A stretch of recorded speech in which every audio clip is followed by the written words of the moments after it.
என்ன புஷ்பா? நான் ஒன்னே ஒன்று கேட்கட்டுமா? சொல்லுமா, என்னம்மா? அன்னைக்கு ஒரு அம்மா வந்து நம்ம எல்லாருக்கும் பணம் கொடுத்தாங்கல்ல, அவங்க யாரு? எங்க அம்மாவா?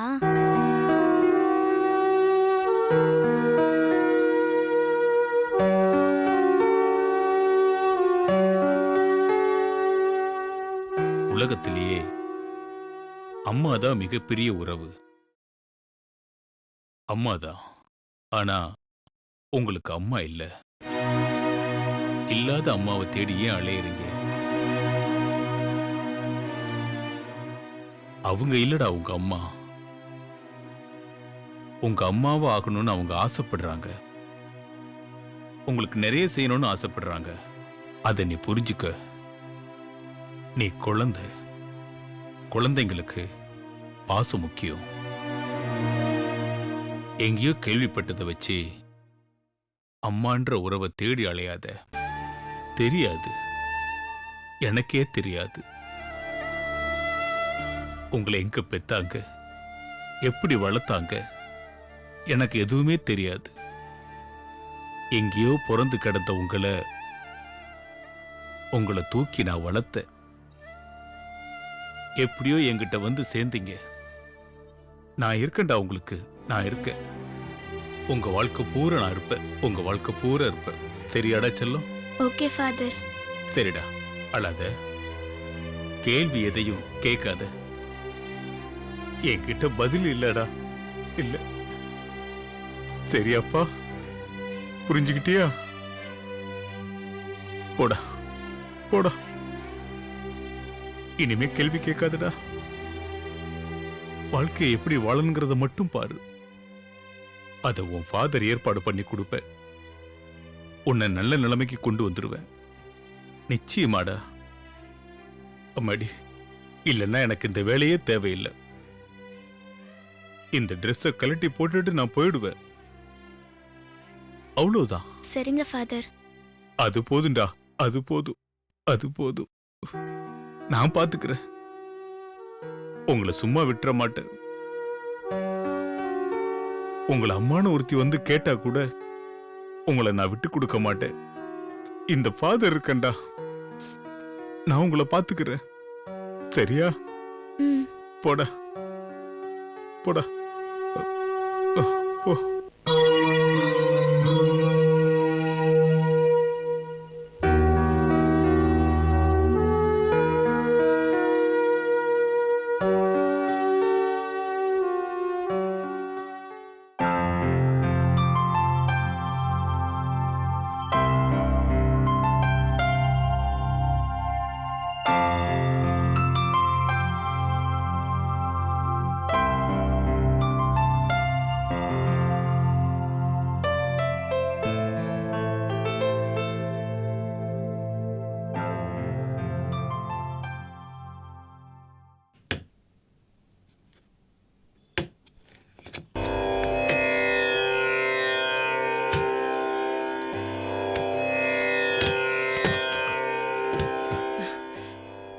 என்னையா இது?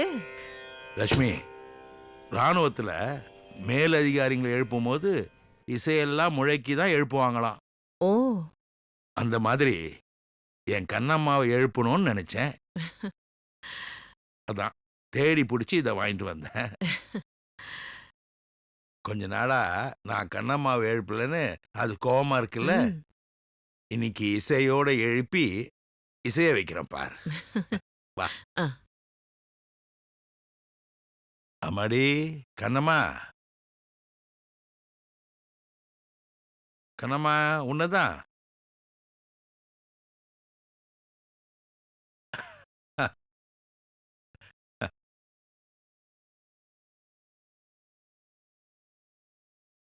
என்னப்பா இது? கொஞ்ச நாளா நான் உன்னை எழுப்பல. மனசுல உனக்கு வருத்தம் இருக்கும். அதனால அப்பா புதுசா உன்னை யோசிச்சேன். இசையோட எழுப்பணும்னு. நீ என் கண்ணம்மா மட்டும் இல்லடா, என் வாழ்க்கையோட தாலாட்டு.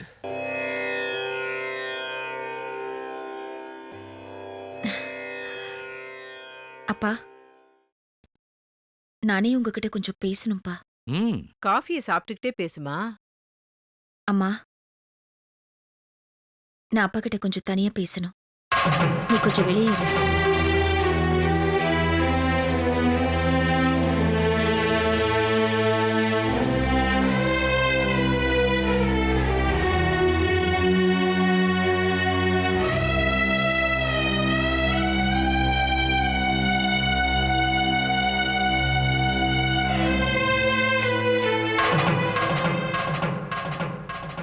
என்னம்மா? அப்பா, நீங்க சொன்னது சரிதான்ப்பா. எனக்கே தெரியாம, எனக்கே புரியாம ஏதோ ஒரு தப்பு நடக்குதுன்னு தோணுதுப்பா. எதை பத்திம்மா சொல்ற? எங்க ஆபீஸ் விஷயம்தான்ப்பா.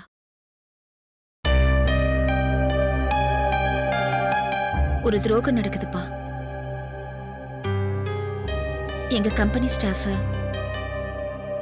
இன்னொரு கம்பெனி வேலை கொடுத்து வாங்குது. இங்க இருக்கிற எல்லா ரகசியமும் அந்த ஆபீஸ்க்கு போகுது.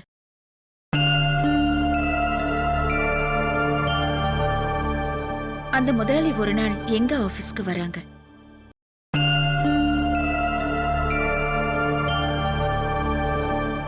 இந்த வீட்டுக்கு வந்தாருல்லப்பா, எங்க முதலாளி. அவருக்கும் அந்த கம்பெனிக்கும் ஜென்ம பகை. அவர்கிட்ட ஒரு கருப்பாடு இந்த ஆபீஸ்ல இருக்குன்னு ஏற்கனவே சொல்லியிருக்கேன். இன்னொரு கருப்பாடும் உருவாகுதுன்னு சொன்னா உங்களை ஆடு மேய்க்கிற வேலையை பார்க்க சொல்லல, ஆபீஸ் வேலையை பாருங்க அப்படின்னு சொல்றாரு. இதுக்கு என்னப்பா அர்த்தம்? கணமா, உன் அப்பா மனசுல ஒரு விஷயம் பட்டுட்டா அத கொஞ்ச நாளைக்கு எனக்குள்ளேயே வச்சிருப்பேன். அது சரியா தப்பான்னு எனக்குள்ளேயே நான் அலசுவேன். அலசும் போது அது அழுக்குன்னு தெரிஞ்சா மட்டும்தான் வெளியில சொல்லுவேன். இத பத்தி இப்போ சொல்றியே, இந்த விஷயத்தை பத்தியும் உன் முதலாளிய பத்தியும் ஏற்கனவே சொல்லியிருக்கேன்ல. இத பத்தி நான் லட்சுமி கிட்டயும் பேசியிருக்கேன். மனசுக்குள்ள அழுக்கு இருக்கிறவ வாழ்க்கையில சுத்தமா இருக்க முடியாதும்மா. புதுசா வாங்கின துணியை விட துவைச்சு போட்டு காய போடுறோமே, அந்த துணிதாம்மா முக்கியம். நீ சொல்றிய உங்க முதலாளி, அவனுக்குள்ள ஏகப்பட்ட குப்பை இருக்கு. அந்த குப்பையை அவன் வெளியில கொட்டவும் முடியாம உள்ள வச்சுக்கவும் முடியாம தடுமாறுறான். ஒருத்த முகத்துல எழுதியிருக்கோம் கண்ணம்மா, அவன் சரியானவனா தப்பானவனான்னு அதை பார்க்க தெரியணும், படிக்க தெரியணும், கண்டுபிடிக்க தெரியணும். அதை நான் அன்னைக்கே கண்டுபிடிச்சிட்டேன். அதான் சொன்னேன். அப்பா, உங்க வயசுக்கு நீங்க இதை கண்டுபிடிக்க முடியும். எனக்கு அவ்வளவு வயசு இல்லையேப்பா. கணமா, வாழ்க்கைக்கோ வாழ்றதுக்கோ வயசு முக்கியம் இல்லை, அனுபவம் தான் முக்கியம். எங்க காலத்துல உன் வயசுல எனக்கெல்லாம் எதுவுமே தெரியாதுமா. ஆனா இன்னைக்கு அப்படி இல்லையேப்பா. இந்த வயசுல ஆம்பளைங்க கூட பழகிறீங்க, வேலை விஷயமா ஒன்னா போறீங்க. எல்லாம் இருந்தாலும் உங்களை நீங்க காப்பாத்திக்கிறீங்க. அதுக்கு என்ன காரணம்?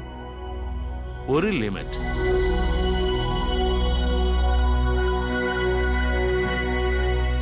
அதாவது எல்லை. நட்புக்கும் உறவுக்கும் இடையில ஒரு கோடு போட தெரியுது. எங்களுக்கெல்லாம் அதெல்லாம் தெரியாது கண்ணம்மா. அப்போ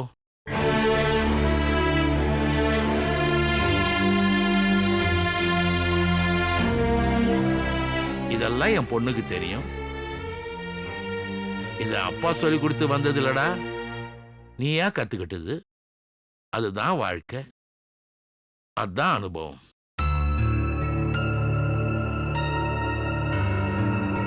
இப்ப நான் என்னப்பா முடிவு பண்றது? கணமா, உன் சின்ன வயசுல இருந்து உன் மேல நான் எதையுமே திணிச்சதில்லை. நீ ஆசைப்பட்டதெல்லாம் நான் செஞ்சிருக்கேன். தெரியும்பா. எனக்கு பிடிச்சி நான் கேட்டது எல்லாத்தையும் வாங்கி கொடுத்துருக்கீங்க. நான் ஆசைப்பட்டது எல்லாத்தையும் நிறைவேற்றிருக்கீங்க. எப்பவும் என்ன உங்க மகளை பார்த்ததே இல்லையேப்பா.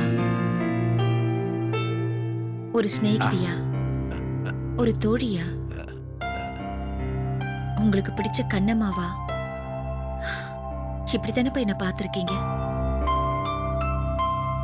இப்படித்தானப்பா என்ன வளர்த்திருக்கீங்க. அதனால தான்டா சொல்றேன். இப்போ நான் எந்த முடிவும் மேல திணிக்க மாட்டேன். தகப்பன் மகளா இருந்தாலும் முடிவு எடுக்கிறதுல வயசை வச்சு முடிவு பண்ண முடியாது. அவங்க அவங்க நிலைமையில இருந்து அவங்களா முடிவு எடுக்கணும். இது உன் வாழ்க்கை. இதுல அப்பான்ற உரிமையை கொண்டாடி இல்ல அப்பான்ற ஸ்தானத்தை கையில எடுத்துக்கிட்டு உனக்கு அறிவுரை சொல்றதோ உன் வாழ்க்கையை பத்தி முடிவு எடுக்கிறதோ எல்லாமே தப்பு. நீயா யோசி, நீயா முடிவெடு. நீ எந்த முடிவு எடுத்தாலும் நீ அடிக்கடி சொல்லுவியே தேவராஜ், அதான் இவன் எல்லாத்தையும் ஏத்துப்பான். புரிஞ்சுதா? புரியுதுப்பா. நீங்க பாரதியார படிச்சவரு, பாரதிதாசனை நேசிச்சவரு. நீங்க அடிக்கடி சொல்லுவீங்களே முதுகெலும்புன்னு ஒண்ணு இருக்குன்னு. தெரியாத வாழற எங்களையெல்லாம் நிமிர்ந்து நிக்க வச்சவர் பெரியார்னு. அவர் யாருன்னு எனக்கு தெரியாதுப்பா. அவரை நான் பார்த்ததில்ல. ஆனா கத்து கொடுத்தீங்கப்பா. அந்த பாடத்துல வளர்ந்தவப்பா நானு. அந்த பாடத்தை படிச்சவளுக்கு இப்ப அடுத்த படிக்கட்டு என்னன்னு தெரியாதாப்பா? தெரியும்பா, தெரியும். இது போதண்டா எனக்கு. இதுக்கு மேல நான் என்ன என் பொண்ணுக்கு கத்து கொடுக்கணும்?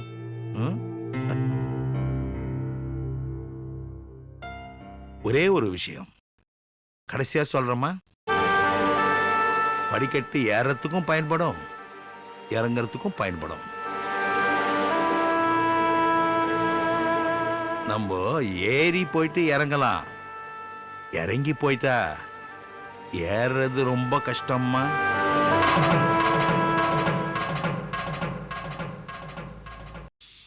அதுக்கு ஒரு மனசு திடம் வேணும். அதையும் வளர்த்துக்கோ, அதையும் யோசிச்சுக்கோ.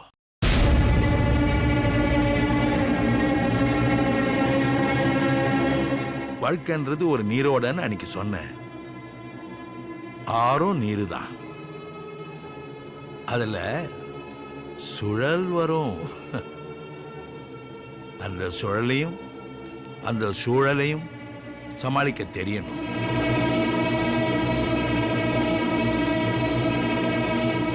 நீ சமாளிச்சிருவன்ற நம்பிக்கை எனக்கு இருக்குடா கண்ணம்மா.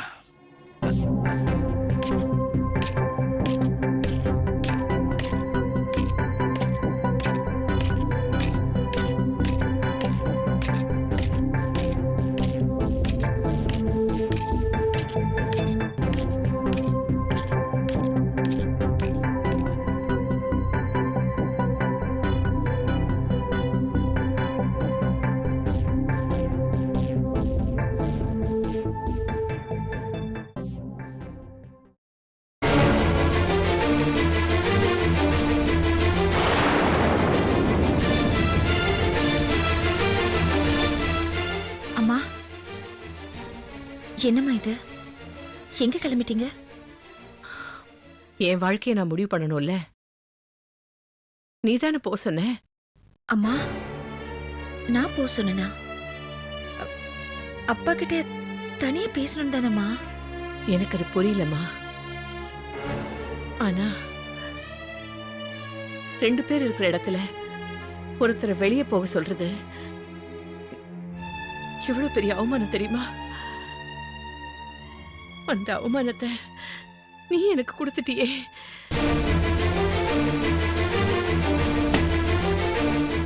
இந்த கைடா, இந்த கைடா உன்னை தூக்கி வளர்த்தது.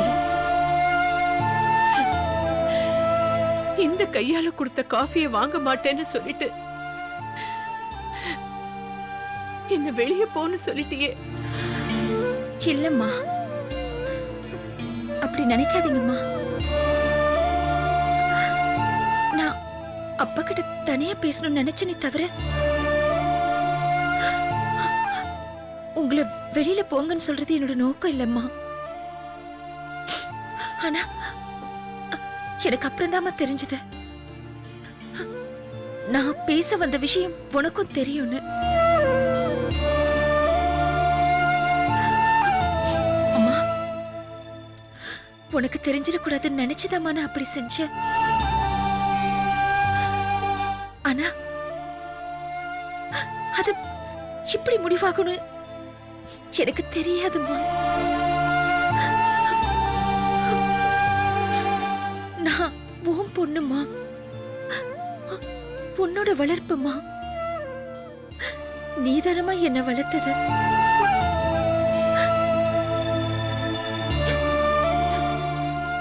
இந்த வயிறு தானமா என்ன சுமந்தது.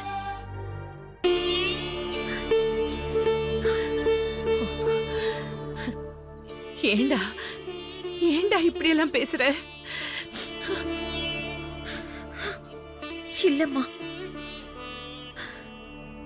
சின்ன வயசுல இருந்தே நீ சொல்லி சொல்லி வளர்த்த யார் மனசையும் காயப்படுத்த கூடாதுன்னு. ஆனா இன்னைக்கு நான் காயப்படுத்திட்டேனேம்மா. உன் மனச காயப்படுத்திட்டேனேம்மா.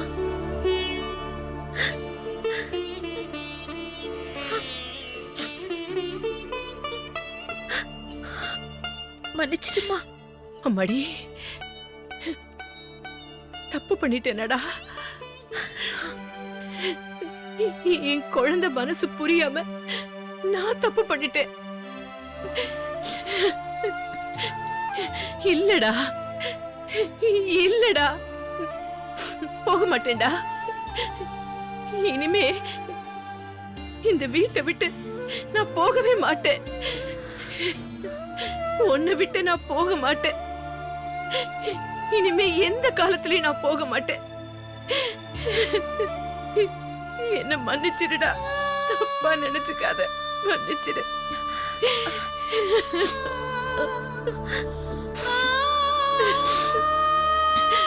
அம்மா, அந்த காஃபிமா.